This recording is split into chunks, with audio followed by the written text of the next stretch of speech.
তাহলে তোমার জিন্দেগিতে নবীর আদর্শের মালা পরাও। এই ইসকন সংগঠন অত্যন্ত মুসলমানদের জন্য যেমন কঠিন, হিন্দুদের জন্যও কঠিন।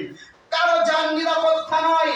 এই সংগঠন এমন একটা সংগঠন, এই ইসকন সংগঠন উগ্রবাদী সংগঠন, ইসকন সংগঠন জঙ্গিবাদী সংগঠন, ইসকন সংগঠন এটা মুসলমানদের জন্য যেমন কঠিন, হিন্দুদের জন্যও কঠিন।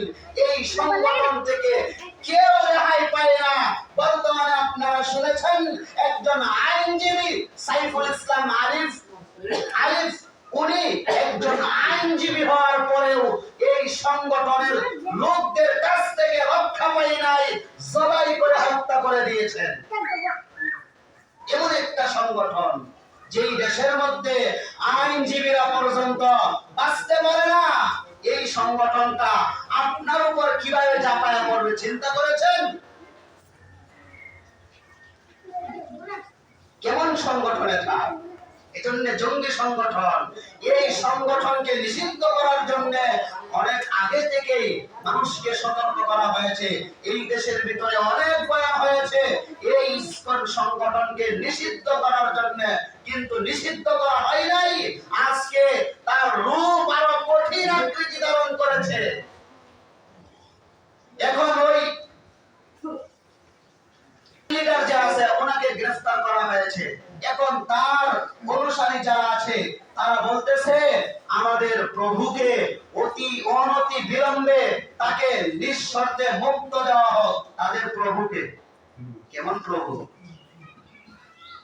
প্রভু গ্রেফতার হয়, আর আমাদের প্রভু যাকে ধরা যায় না, ছোঁয়া যায় না, গ্রেফতার করার কোনো সুযোগ নাই।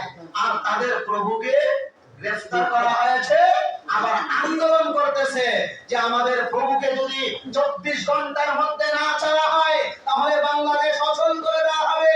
আমাদের রূপ যেমন দেখেছেন এর চাইতে আরো কঠিন হবে। তাদের প্রভু গ্রেফতার হয়েছে, লজ্জা থাকা দরকার। প্রভু যদি গ্রেফতার হয় এই প্রভুর কর্মীদের কি অবস্থা হবে? প্রভু নিজেই যদি গ্রেফতার হয়ে যায় তোমাদের অবস্থাটা কি হবে? আবার এটা প্রকাশ করতেছ, কি বলেন? লজ্জা আছে, শরম আছে, বেহায়া। এজন্য ভাইরা আমার, এই সমস্ত উগ্রবাদী সংগঠন থেকে বাঁচতে হলে, সন্ত্রাসী কর্মকাণ্ড থেকে বাঁচতে যদি চাও তাহলে তোমার জিন্দেগিতে নবীর আদর্শের মালা পরাও, নবীর আদর্শের দিকে আসো। আল্লাহ নবী বিশ্ব নবী রাহমাতুল লিল আলামিন বলেছেন এই আদর্শ যদি কেউ গ্রহণ করো, আমার আদর্শের মালা যদি পরাও, আল্লাহ দুনিয়াতেও দিবেন শান্তি, আখিরাতেও শান্তির মালা পরায়া দিবেন। যারা এই জমিনের মধ্যে নবীর আদর্শ গ্রহণ করেছে, কোরআনের আদর্শ গ্রহণ করেছে, কোরআন মানেছে, হাদিস মেনেছে, নবীর সুন্নাহ মেনেছে, আল্লাহ কত সম্মান বাড়ায় দিয়েছে। এই জমিনের মধ্যে এমন কিছু সম্মানী ব্যক্তি ছিল, তাদের নাম আমরা নিয়ে তাদের জন্য দোয়া করি। আর এমন কিছু শক্তিশালী মানুষও ছিল, কিন্তু তাদের নাম নিতে আমাদের লজ্জা লাগে। বলে বলেন, আছে না নাই? লজ্জা লাগে।